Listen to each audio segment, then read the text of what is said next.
எல்லாமே எதிராக இருந்தாலும், சூழ்நிலைகள் தோல்வி போல தெரிந்தாலும், எல்லாமே எதிராக இருந்தாலும், சூழ்நிலைகள் தோல்வி போல தெரிந்தாலும், நான் கர்த்தருக்குள் மகிழ்ச்சியாயிருப்பேன், என் தேவனுக்குள் களி கூறுவேன்.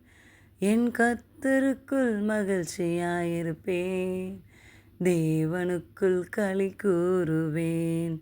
அத்திமரம் துளிர் விடாமல் போனாலும், திராட்சை செடி பலன் கொடாமல் போனாலும், கர்த்தருக்குள் மகிழ்ச்சியாயிருப்பேன், என் தேவனுக்குள் களி கூறுவேன். நான் கர்த்தருக்குள் மகிழ்ச்சியாயிருப்பேன், என் தேவனுக்குள் களி கூறுவேன். கர்த்தர் உங்களை ஆசீர்வதிப்பாராக.